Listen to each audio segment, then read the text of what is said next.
Na madrugada do dia 31 de outubro de 2002, Daniel Cravinhos fez uma ligação para a polícia alegando estar de frente à casa de sua namorada, Suzane von Richthofen, e que os dois estavam suspeitando de um possível assalto que teria acontecido dentro da casa.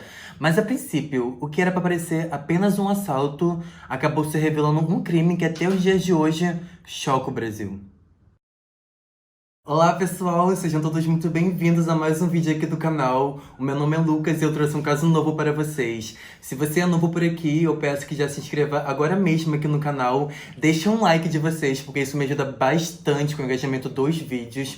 Comentem algo ou alguma sugestão de algum caso que vocês queiram que eu traga aqui para o canal. Compartilhe com algum amigo que você acha que também vai gostar do tipo de conteúdo que eu posto aqui no YouTube. Me sigam também nas minhas redes sociais, que eu vou deixar aqui embaixo, porque por lá eu vou sempre notificar vocês quando eu posto um novo vídeo por aqui. Então, todos os recados dados, vamos para mais um vídeo? Essa história toda vai ter início em uma tarde no domingo de agosto do ano de 1999, quando Manfred, Marícia, Suzane e Andres decidem dar um passeio pelo Parque Ibirapuera, em São Paulo. E nesse mesmo parque estava acontecendo um campeonato de aeromodelismo e o Andres ele já tinha bastante interesse por esse esporte. O pai dele até tinha dado para ele um aeromodelo, só que até então ele não tinha ninguém para ensiná-lo a praticar esse esporte. E nesse campeonato estava participando Daniel Cravinhos, que era um competidor e também professor de aeromodelismo. Então o Daniel e o Andres eles conversam durante um tempo. O Andres vai até os pais dele e pergunta se pode fazer o curso. Os pais permitem e após alguns dias o Andres começa a fazer o curso de aeromodelismo e em pouco tempo o Daniel e o Andres eles ficaram bem próximos um do outro. É dito que o Daniel costumava sempre levar o Andres para poder fazer algumas corridas de autorama, para poder disputar algumas corridas e também para andar de bicicleta. A Suzane teria ficado responsável por levar o Andres até o curso de aeromodelismo e com o passar dos dias ela começou a ter uma queda pelo Daniel, ela começou a olhar ele de uma forma diferente e o Daniel, que não é bobo, ele já tinha percebido isso há muito tempo. É dito também que o Andres e a Suzane eles eram bem próximos um do outro e que por conta disso o Andres teria ajudado o Daniel e a Suzane a se aproximarem um pouco mais. Tem uma ocasião também na qual a Suzane escreve um bilhete e pede para que seu irmão Andres entregue para Daniel.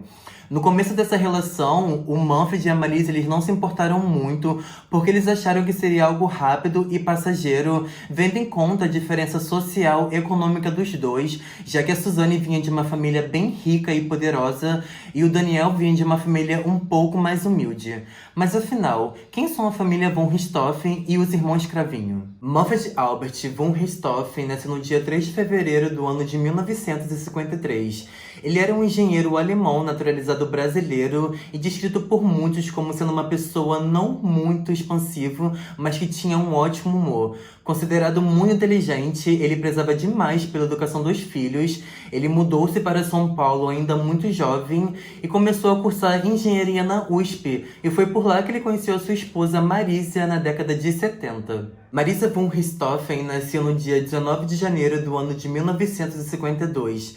Ela viveu boa parte de sua vida na cidade de São José Bonifácio, até que mudou-se para São Paulo e lá ela formou-se na USP em medicina com o seu irmão. Ela era conhecida por ser a pessoa mais extrovertida e mais popular da família Richthofen. Logo após o casamento, a Marícia e o Manfred eles vão tirar um tempo para poder fazer uma pós-graduação na Alemanha. Então o casal vai para a Alemanha, eles fazem essa pós-graduação e retornam para o Brasil. Aqui no Brasil, o Manfred ele estava trabalhando para algumas empresas privadas, até que ele acabou sendo contratado para trabalhar na Dersa. Para quem não sabe quem é Dersa, é uma empresa estatal responsável pelas estradas de São Paulo. E com esse trabalho na Dersa, o Manfred estava ganhando muito bem, cerca de 11 mil reais por mês, fora as outras propriedades que ele tinha, então até que a vida dele estava muito bem estabilizada. Já a Marícia, ela abriu um consultório psiquiátrico na melhor região de São Paulo, então ela estava atendendo as pessoas que tinham mais dinheiro e por conta disso ela estava ganhando cerca de 20 mil reais em consultas.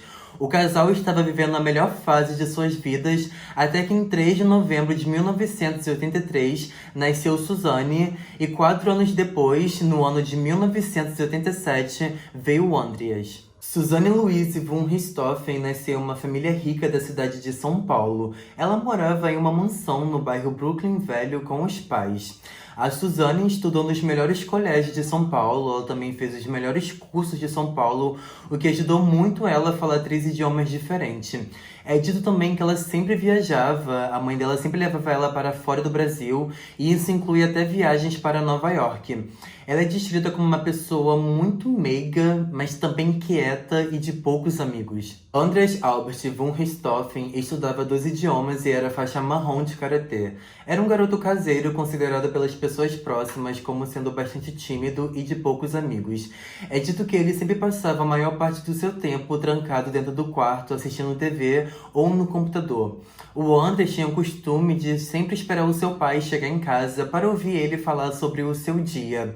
Ele tinha um temperamento um pouco reservado e isso pode ter tido influência do próprio pai, já que a ligação entre os dois era algo muito forte. A família possuía um sítio e quando eles iam para lá, o Manfred e o Andreas eles faziam objetos de marcenaria e cuidavam das plantas. A Suzane e o Andreas, eles também eram bastante unidos, de acordo com os relatos. Os dois sempre saíam juntos, eram cúmplices um do outro e sempre se protegiam. E também não havia briga entre os dois irmãos. O Manfred e a Marisa, eles compram um terreno enorme e, gente, é um terreno muito grande mesmo.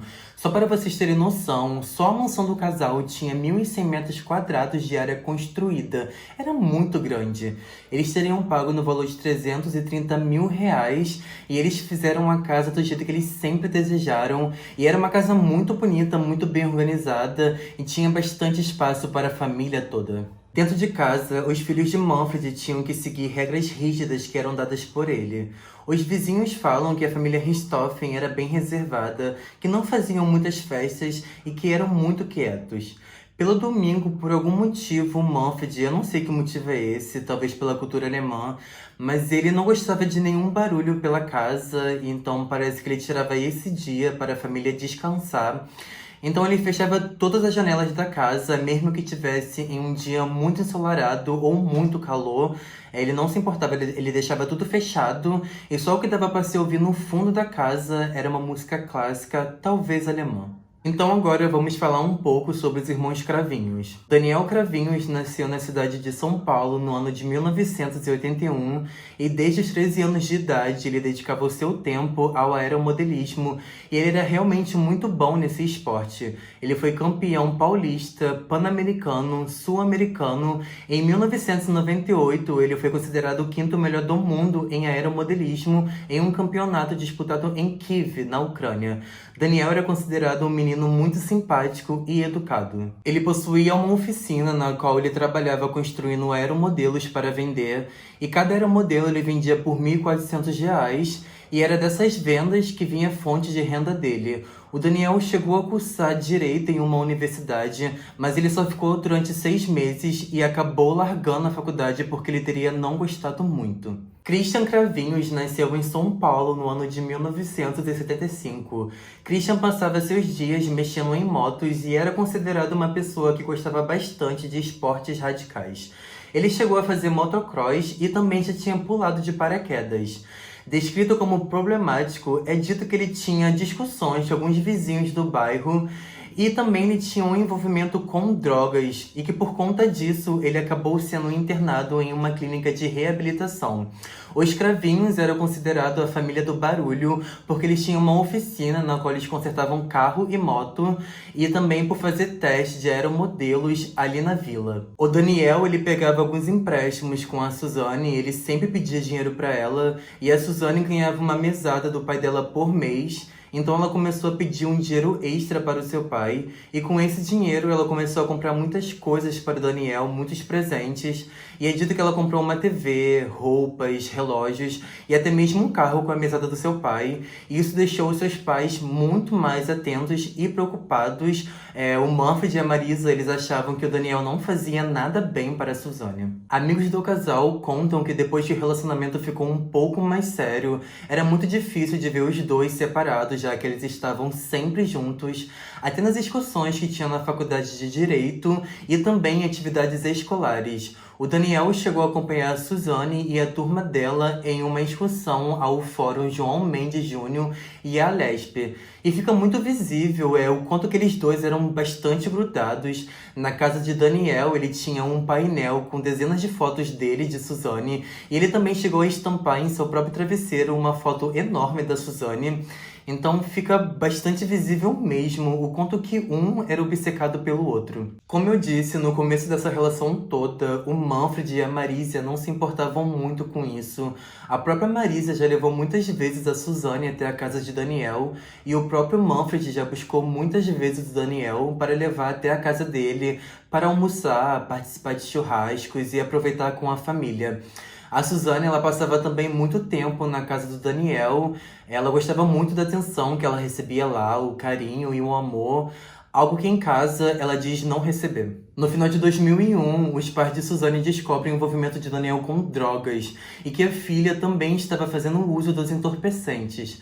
Eles já tinham percebido que a Suzane estava muito desmotivada com os estudos, então eles tentam convencer ela a terminar esse relacionamento com o Daniel. É claro que ela não acata isso, então ela passa a mentir para os pais, dizendo que vai passar a noite na casa de amigas estudando, quando na verdade ela começa a passar suas noites escondida com o Daniel. Em abril de 2002, a Suzane teria dito para sua mãe que iria passar a noite na casa de uma amiga.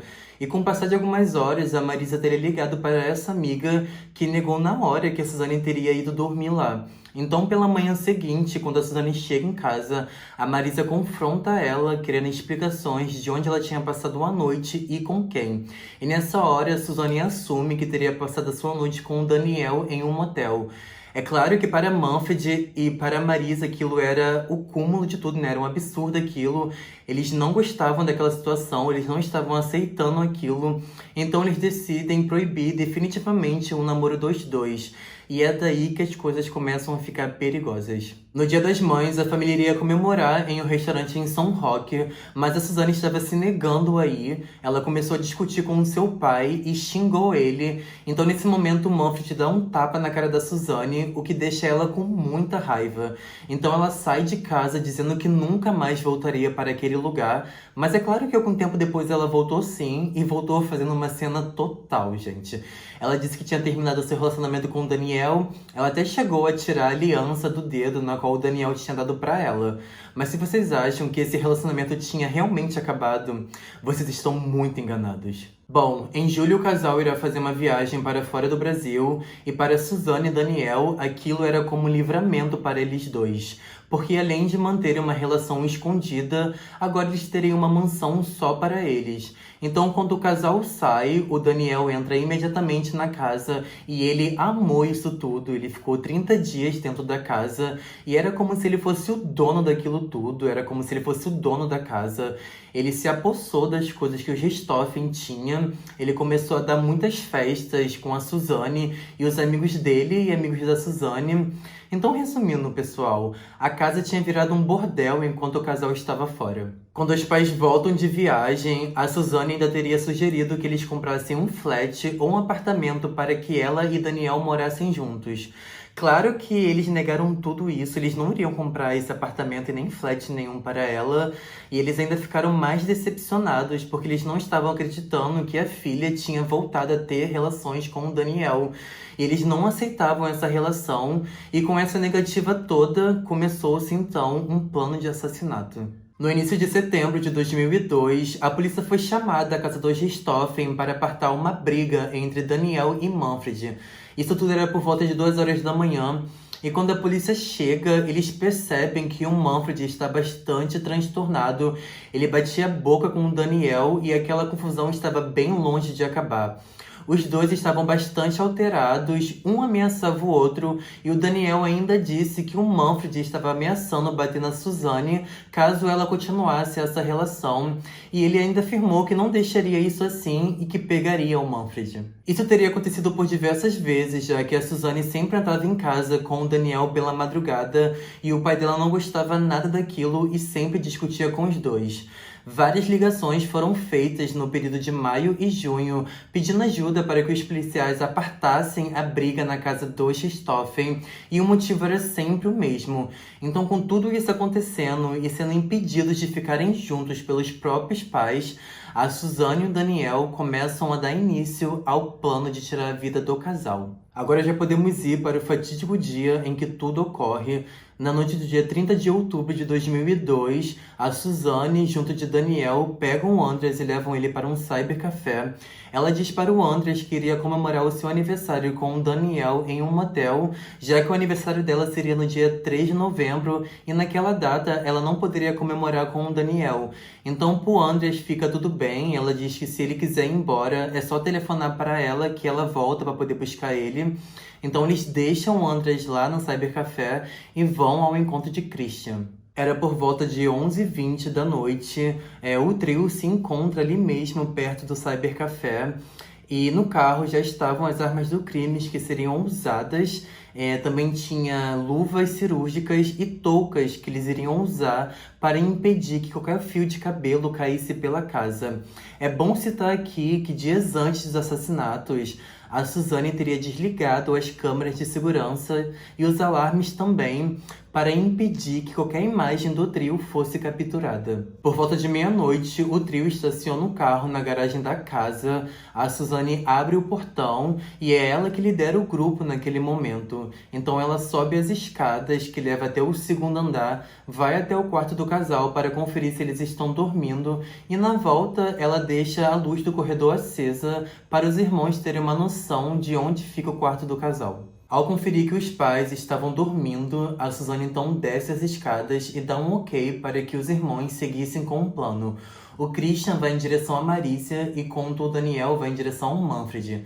Os dois estavam armados com barras de ferro e foi nesse momento que eles começaram a golpear por diversas vezes a cabeça do casal, o que impossibilitou qualquer tipo de defesa, tanto de Manfred quanto de Marícia. O Manfred falece na hora ao receber os golpes. Já a Marícia, ela acorda ao ser atacada e por conta disso ela tem os seus 3 dedos faturados porque ela tentou se defender. E tem um ponto ainda nessa história toda que não tem como saber se ela teve os 3 dedos faturados porque ela tentou se defender ou recebeu o golpe, ela ainda estava com a sua mão apoiada na cabeça. Eu assisti alguns vídeos e tem alguns peritos que falam que ela, ao tentar se defender, teve os 3 dedos fraturados. E também tem alguns peritos que falam que pode ter sido sim uma possibilidade de ela ter recebido esse golpe e a mão dela ter sido fraturada enquanto estava apoiada em sua cabeça. O Christian diz que deu 5 golpes na cabeça de Marícia e também colocou uma toalha sobre a boca dela porque ela estava implorando para que não machucasse os seus filhos. O Christian relata que a maior preocupação da Marícia naquele momento era que eles não machucassem os filhos dela porque a mesma acreditava que eles estavam em casa dormindo. Em um determinado momento, a Marícia começou a emitir um som parecido com um ronco e isso teria acontecido por causa dos diversos golpes que ela teria recebido na cabeça. Então, pessoal, o nosso couro cabeludo ele tem muita irrigação de sangue por causa das artérias e veias. Então, por causa disso, quando uma pessoa recebe um golpe na cabeça, esse sangue começa a descer pela garganta da pessoa, o que consequentemente faz com que a vítima comece a agonizar e se afogar no próprio sangue. Então, teoricamente, a pessoa ainda está viva e por conta disso, ela emite esse som.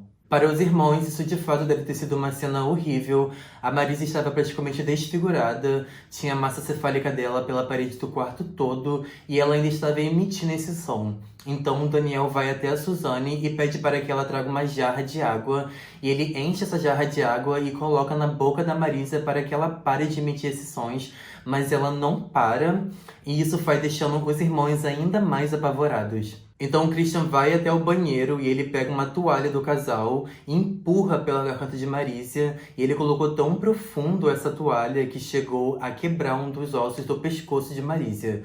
E quando finalmente tudo tinha acabado, os dois se dão conta de como o rosto do casal ficou e eles entram em desespero. Então eles tampam o rosto de Manfred com uma toalha e envolvem a cabeça da Marícia com um saco plástico. Depois de confirmar que os dois estavam mortos, o Daniel vai até um fundo falso que tinha no quarto do casal e pega uma arma que era de Manfred e coloca ao lado do corpo dele para simular um possível suicídio. Após isso, eles tiram as roupas sujas de sangue e colocam dentro de sacola plástica e depois eles vão até a piscina, lavam essas barras de ferro e colocam dentro dessas sacolas também.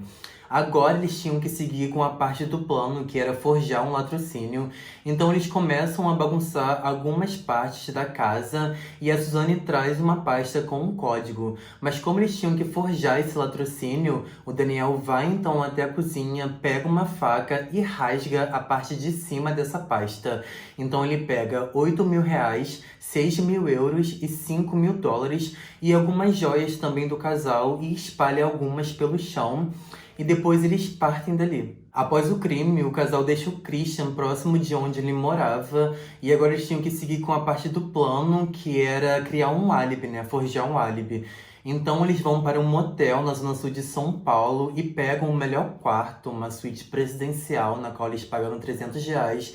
E nesse quarto eles teriam consumido um lanche e um refrigerante e teriam ficado por volta de 1 hora no local. E quando eles saem, eles fazem algo que com certeza ajudou ainda mais a incriminar eles. Ao sair do motel, o Daniel teria pedido uma nota fiscal, o que era muito estranho até para a própria funcionária, que não estava acostumada com esse tipo de pedido, já que quando uma pessoa vai ao motel, ela não quer ser identificada e ninguém tem esse costume de ficar pedindo nota fiscal. Então, se vocês pararem para pensar, quando o Daniel ele faz esse pedido, ele está assinando a própria sentença do casal ao tentar forjar esse álibi. Ao sair do motel, eles passam num cybercafé e buscam o Andres e vão em direção à casa de Daniel. Eles ficam um tempo ali e depois, conforme combinado, por volta das 4 horas da manhã, a Suzane e o Andres retornam para casa. Assim que eles chegam na mansão, a Suzane disse ter estranhado o fato das luzes estarem acesas e a porta da casa também. Então os dois entram, o Andres vai até a biblioteca e grita pelos seus pais, enquanto a Suzane vai até a cozinha, pega uma faca e entrega à mão de seu irmão. Ela disse que está com muito medo, então ela prefere esperar do lado de fora. E nesse momento ela liga para o Daniel e pede para que ele vá até a casa dela imediatamente. Não tem como saber quem realmente contactou a polícia. Algumas matérias dizem quem foi a Suzane, outras matérias dizem quem foi o Daniel, mas em tudo, né, se diz que foi o Daniel que contactou a polícia e disse que estava na frente da casa da sua namorada e que teria ocorrido um possível assalto ali dentro. A polícia chega imediatamente no local. O policial Alexandre Paulino Boto foi o primeiro a chegar. Então ele entra na casa e de cara ele já percebe que aquela cena toda era um crime de amadores.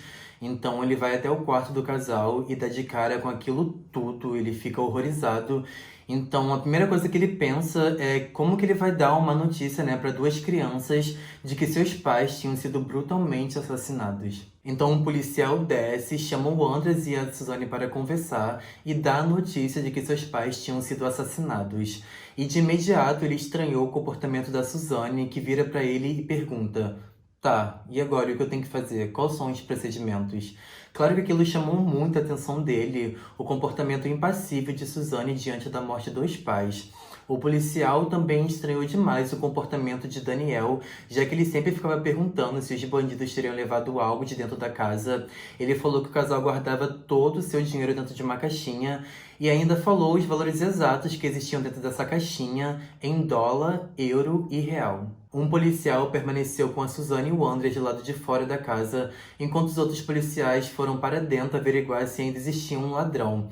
Eles percebem que o escritório está todo revirado, mas que o resto da casa está em perfeito estado de ordem, então eles sobem para o segundo andar da casa e vê aquela cena horrível. Eles percebem que a cabeça do casal está coberta, então isso indica que os assassinos conheciam as suas vítimas. Tinha joias pelo chão, eles acharam a pasta que estava rasgada na parte de cima e também encontraram a arma de Manfred que estava ao lado do corpo dele, mas eles logo descartaram a possibilidade de um possível suicídio, vendo em conta como os corpos foram encontrados. A polícia então pede que isolem a casa toda, porque eles acham muito estranho aquela cena toda, E logo eles percebem que qualquer pessoa que tenha entrado ali, tirado a vida do casal e roubado eles, conhecia tudo de dentro da casa, sabia de cada detalhe e por onde procurar. Então a polícia isola todo o local, pega o Andres e a Suzane, levam eles para a delegacia para darem os seus depoimentos. Na delegacia, o Andres ficou sentado, isolado e completamente abalado. Já a Suzane... Ai, gente... A Suzane teria ficado de agarramentos com o Daniel na mesma delegacia. Ela parecia não se importar muito com o que estava acontecendo. Claro que isso chamou bastante a atenção dos policiais, porque tinha acabado de acontecer um assassinato e ela tinha acabado de perder os pais também, né? E estava de agarramentos com o Daniel no meio de uma delegacia, o que parecia não ser muito certo. E ela ainda teria parado, né? Ela ainda teria dito para um policial que gostaria que eles encontrassem essas pessoas que mataram os pais dela e matassem, né? Torturassem e matassem essas pessoas.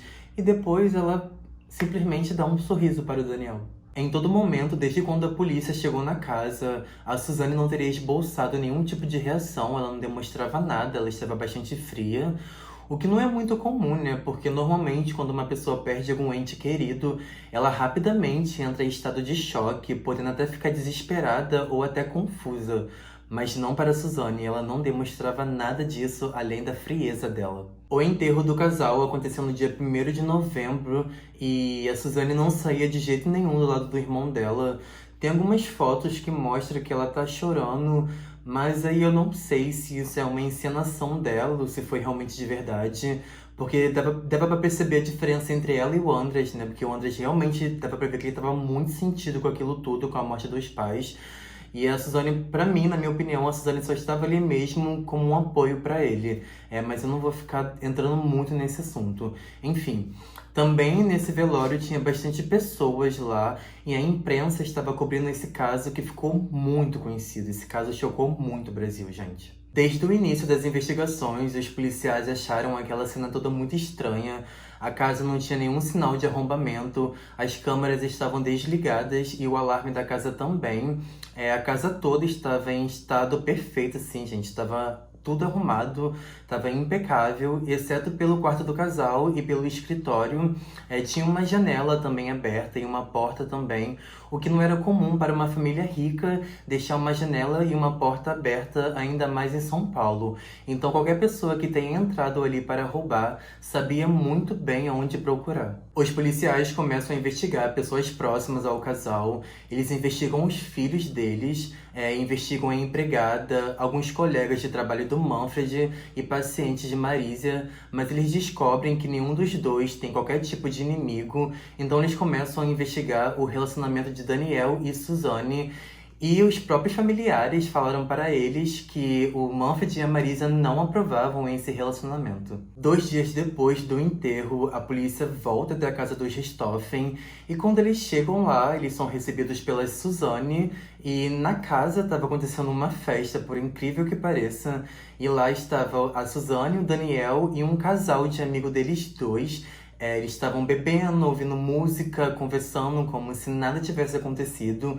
É dito também que a Suzane ainda teria levado algum tempo, né? Ela demorou a atender os policiais.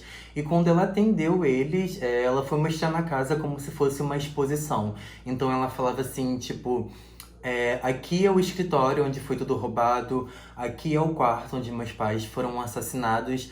E ela contava isso tudo tão naturalmente, esboçando só uma frieza mesmo, sabe?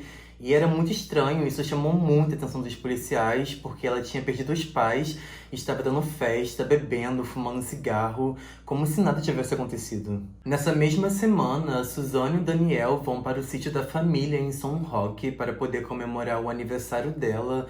E lá eles teriam ficado, né, se divertindo, bebendo, fumando, namorando, ou seja lá o que eles fizeram. E também a Suzane teria sido dispensada da faculdade dela, né, por conta disso que aconteceu com os pais, mas ela não chegou a faltar nenhum dia. Durante as investigações, os policiais conseguiram definir um horário de quando o crime ocorreu, e eles só conseguiram chegar nesse horário graças a um guarda que estava no local, e nesse mesmo dia estava acontecendo um jogo de futebol, então a rua estava bem tranquila, bem deserta, não tinha muito movimento de carro, então ele só viu só o carro da Suzane chegar dentro da casa. E ele diz que depois de meia hora ele vê o carro dela saindo de novo.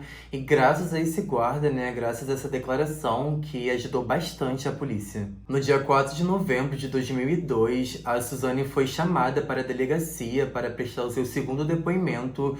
E o interrogatório durou cerca de 2 horas. E ela sempre inventava uma coisa nova. Ela falava que a família tinha discutido com a empregada. Ela também disse que tinha perdido a chave da casa dentro do carro na oficina. Então ela sempre vinha com alguma coisa nova para poder tirar qualquer tipo de suspeita de cima dela. O Christian tinha ficado com o dinheiro como uma forma de pagamento, então ele vai até uma loja de motos e compra uma moto à vista e paga em dólares. Até então a polícia nem tinha ele como suspeito, nem imaginava a participação dele nesse crime. Mas sabendo disso tudo, né, sabendo desse crime todo, o dono da loja liga para a polícia e informa que um homem acabou de chegar na loja e comprou uma moto e pagou à vista. Então isso tudo soou muito estranho para a polícia. Como o Christian, que era um usuário de drogas e estava desempregado, conseguiu comprar uma moto à vista, ainda mais em dólares. Então a polícia prende o Christian preventivamente e começa a interrogar ele. E depois de 6 horas, né, ele estava muito cansado, ele acabou dando muitas versões contraditórias. Ele falou que estava economizando esse dinheiro, que estava fazendo um bico e que a avó dele também tinha dado esse dinheiro em dólares para ele. O que soou mais estranho ainda para a polícia, porque normalmente uma pessoa que é usuária de drogas, ela não tem economias. Então, depois de muita pressão da polícia, o Christian finalmente assume a participação desse crime e ainda disse que sabia que a casa ia cair. Ele diz que participou desse crime ativamente e que foi ele que tirou a vida de Marisa, enquanto seu irmão tirou a vida de Manfred. Ele falou que participou desse crime porque devia um favor ao seu irmão Daniel e que sabia que se não participasse disso, o seu irmão não iria conseguir fazer isso sozinho. Nisso, a Suzane e o Daniel estavam em uma outra sala e como o Christian já tinha assumido tudo, não tinha mais o que fazer, então eles acabaram por assumir também a participação nesse crime e começaram a relatar tudo o que ocorreu naquela noite.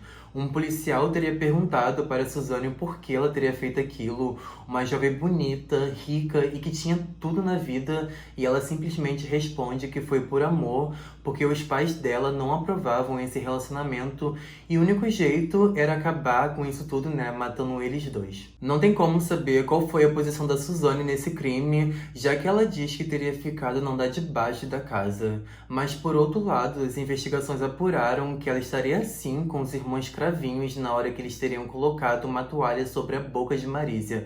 E além disso, foi ela que forneceu os sacos plásticos para que eles pudessem descartar as roupas sujas de sangue e a arma do crime. Ela também teria dito que não queria mais que os pais morressem, mas que naquela altura já era tarde demais. Uma semana depois, a Suzane e os irmãos Cravinhos foram denunciados por duplo homicídio triplamente qualificado e tiveram suas prisões preventivas decretadas. O Christian se mostrou bastante arrependido com tudo que tinha acontecido. Já o Daniel parecia meio que distante, perdido, talvez até um pouco confuso. E a Suzane não esboçava nenhuma reação, ela continuava sendo aquela pessoa fria e calculista, e ela só foi realmente mostrar algo quando ela soube que realmente seria presa. Então, nesse momento, né, ela ficou desesperada porque ela achou que iria se safar disso tudo, mas não foi o que aconteceu. O Daniel afirma que a Suzane que teria dado o início, né, esse plano todo, ela que arquitetou tudo, e que no começo ele não iria participar disso, ele não queria ser um assassino, mas a Suzane assumiu algo pra ele que deixou ele com muita raiva. Ela teria falado pra ele que o pai dela abusava dela, e isso foi o cúmulo pra ele, né, que chegou a quebrar tudo de dentro da oficina dele. Ele ficou realmente com muita raiva.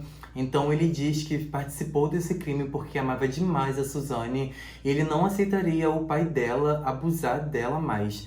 E isso foi até negado pela própria Suzane anos depois. Já o Christian, ele fala que a Suzane sabia de tudo. Ele disse que a Suzane teria dito para ele que queria tirar a vida dos próprios pais. Ele ainda afirma que o casal estavam bem convencidos a cometer esse crime e que só teria participado porque a Suzane teria assumido a mesma coisa que ela teria falado para o Daniel, que o pai dela abusava dela, que por conta disso, né, por gostar muito dela, ele participou disso, e também por estar devendo um favor ao seu irmão. Em julho de 2005, o trio recebeu o direito de aguardar o processo em liberdade Porém, em menos de 3 meses, os irmãos Cravinhos foram presos novamente porque eles deram uma entrevista a uma emissora de rádio revelando detalhes do crime na qual eles não poderiam falar. Então, por conta disso, eles foram presos novamente. Em abril de 2006, a Suzane teria dado uma entrevista e sério, gente, não tem como acreditar no jogo de manipulação feito tanto por ela quanto pelos seus advogados. A Suzane, com 22 anos na época, ela estava com pantufas e estava usando uma blusa, que é uma estampa infantil, então ela estava realmente parecendo uma criança. Ela chorava o tempo todo e ficava também o tempo todo agarrada em seu advogado nos momentos em que se sentia insegura. Ela disse que tinha sido manipulada pelo Daniel e que também tinha bastante saudade de seus pais. Mas o que era para parecer um arrependimento, né, na verdade se mostrou uma grande encenação. Essa equipe, né, da emissora conseguiu flagrar a Suzane sendo instruída pelos seus advogados sobre como deveria se comportar de frente às câmeras, demonstrando choro, tristeza e arrependimento. Então, esse mesmo jornal, essa mesma emissora, eles mostram isso na TV, o que gerou uma grande repercussão. Então, o Ministério Público pediu novamente a prisão dela. No dia 22 de julho de 2006, o Daniel e a Suzane foram condenados a 39 anos de reclusão e mais 6 meses de detenção. O Christian foi condenado a 38 anos de reclusão e eles responderiam pelo duplo homicídio triplamente qualificado pelo motivo torpe e utilização de meio cruel que impossibilitou a defesa das vítimas. No julgamento, o Andrés deu seu depoimento e ele disse que nem a sua irmã e nem ele sofriam qualquer tipo de abusos ou maus tratos, ao contrário do que o Daniel disse, né? Ele ainda disse que foi chantageado, né? Ele sofreu uma chantagem emocional para que escrevesse um bilhete dizendo que perdoava sua irmã, só que na verdade ele não tinha perdoado ela.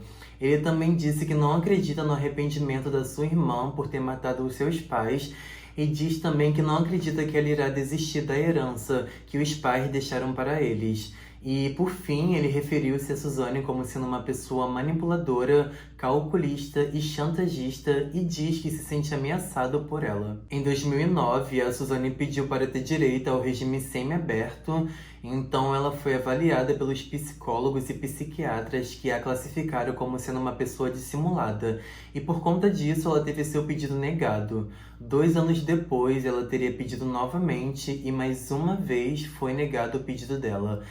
O presídio em que ela cumpre pena está localizado em Tremembé, e nesse presídio ela tinha começado uma relação com uma presidiária chamada Sandra Regina, mais conhecida como Sandrão. Ela era ex-namorada da Elisa Matsunaga. A Suzana cumpre pena em regime semi-aberto desde outubro de 2015. Ela foi autorizada pela Justiça a cursar a faculdade de Biomedicina em uma universidade em Taubaté, a cidade próxima de onde ela cumpre pena. Com o regime semi-aberto, ela tem o direito àquilo que chamamos de saidinhas. Então ela pode sair no Dia das Mães, no Dia dos Pais e no Natal, o que na minha opinião é um deboche, já que foi ela que planejou tirar a vida dos pais, então ela tem direito a isso, o que pra mim não faz nenhum sentido, mas é só a minha opinião. Os irmãos Cravinhos tiveram o direito do regime semiaberto em 2013. Em 2018, o Daniel ele conseguiu o direito do regime aberto, então hoje ele cumpre a pena em liberdade. E ele é casado também com uma biomédica e, pelo que parece, ele vive feliz e sem problemas. Já o Christian, ele foi preso novamente, ele foi pego em uma confusão em um bar e nessa confusão ele teria agredido uma mulher e os policiais também descobriram que ele estava com uma arma de uso restrito. O Andrés, na minha opinião, foi o que mais sofreu com isso tudo, né? Ele foi também a maior vítima desse caso todo. Então ele passou a viver com o tio materno dele, né? O único tio dele, o Miguel Abdala. Em 2004, ele passou nas 5 principais universidades do estado de São Paulo. E ele era uma pessoa muito inteligente. E eu penso que se não tivesse acontecido isso tudo, né, com a família dele, ele teria com certeza um futuro muito promissor, gente. Porque ele era uma pessoa que tinha tudo, assim, pra dar certo. Mas Essas coisas que aconteceram na família dele abalaram demais, tanto o psicológico dele quanto a vida dele. Ele cursou farmácia e bioquímica na Universidade de São Paulo entre 2005 e 2009. Ele também ingressou em doutorado, fazendo química orgânica em 2010 na mesma faculdade. Porém, com o passar dos anos, o Andras ele começou a ter um vício em drogas e álcool. Em 2017, o Andras foi preso por invadir diversas residências lá em São Paulo. E quando ele foi encontrado, ele parecia bastante desnorteado, bastante confuso e assustado. E ele estava segurando um pingente com o sobrenome da família von Richthofen. E foi por isso que os policiais conseguiram identificar ele. Ele dizia ainda que esse sobrenome assombrava demais a vida dele, porque ele era sempre lembrado por isso. Após essa confusão toda, ele foi levado para uma clínica de reabilitação e até o momento não se sabe onde ele se encontra. Então é isso, pessoal. Esse foi o nosso caso de hoje. Me deixa saber aqui nos comentários o que vocês acharam disso tudo. Eu tive que procurar muita informação, porque esse caso é muito grande e também tem muitas contradições. Mas eu espero de verdade ter trago as notícias corretas para vocês. Se eu esqueci de falar algo aqui no vídeo, comente aqui embaixo. Também me sigam nas minhas redes sociais, porque eu vou sempre notificar vocês quando eu postar um vídeo novo por aqui. Então é isso, um bom final de semana para vocês. Beijo e até o próximo vídeo.